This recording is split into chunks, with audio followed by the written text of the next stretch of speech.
What's up, everybody? This is Wade Merrick from Unparalleled Universe here with another figure review, and today I'll be reviewing the Legacy Collection Rocketeer figure by Funko. And let's get right into the packaging. So, right here you're able to see his helmet, and you're able to see the figure completely, and his gun, a picture from the movie. Right here it says Rocketeer and the Funko label. Up here it says the Rocketeer Legacy Collection and has the number 1. On top, Rocketeer and number 1. On the side, another picture from the movie.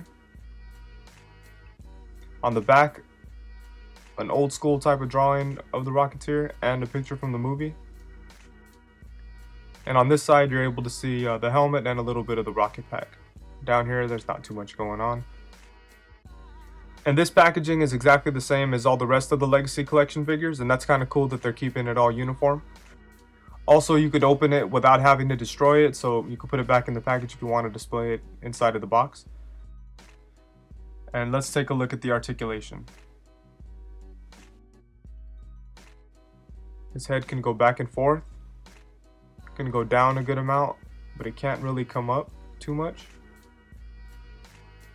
His arms can go out and around.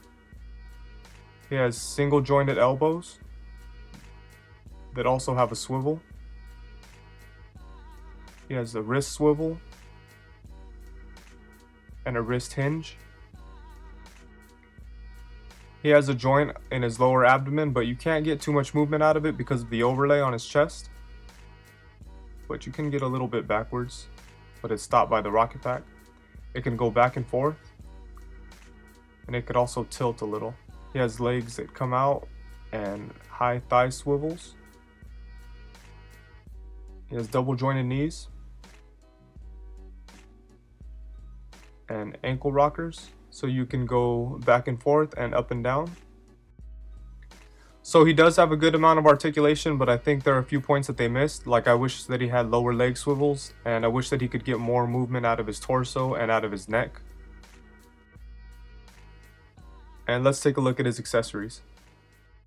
He comes with one of these old World War II type of guns. In the movie, I believe that he grabbed it off of a Nazi. And he comes with 2 different heads. Here's the first head. It's really nicely done. It feels a little bit off, but for the most part, it does look like Billy Campbell. And it's really nicely painted and very nicely sculpted. As you can see, his eyes are pointed up just a little bit, but it still looks really nice. And here he is with his helmet. As you can see, they did a perfect job on this head sculpt. There's very little to complain about. I really can't see anything wrong with it. It's really, really nice. In fact, all the sculpting work on this figure is really, really nice. It has a lot of nice detail in the clothing and on the jetpack, as you can see here. It's sculpted really nice. There's a lot of nice little details in there. And here's the gum that they used to plug up the hole in his jetpack when it was leaking. I thought that was really cool that they included that. And I'm really happy with this figure, but there are a few things that I think people will be really upset about. And the main one is that you can't get him in a really, really good flight pose. You could get him in a decent one, but his head doesn't pull back as much as it should. That's about as far back as it'll go. It's pretty good. I mean, it's just not perfect, but it could get back there pretty good. Could have been a little bit better. And also, the pegs on the legs here are different color than the pants, and that's kind of strange.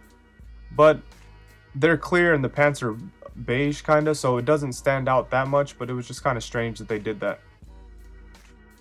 And aside from that, there isn't really much to complain about with this guy. He's really nicely done. I think that he's the best Legacy figure that I've seen so far. On some of the other ones, the overlays were glued on with some really cheap glue. They'd fall off like right out of the package, but that's not happening here at all. The overlay stays on there really good. And just so you could get a feel of how big he is, here he is next to the recently released Marvel Legends Spider-Man and the Han Solo from the Black Series. And as you can see, he fits in really well with other 6-inch figures. And here he is next to Shocker Toys Dick Tracy and Marvel Legends Face Off Captain America. And as you could see here, he stands about 6.5 inches tall.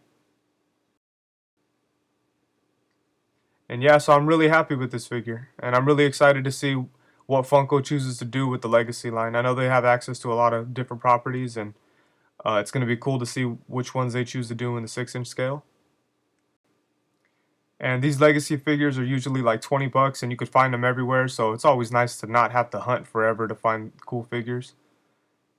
And so that's it. Thank you very much for watching. Make sure to subscribe to my channel, and please check out cooltoyreview.com. The link is in the description below.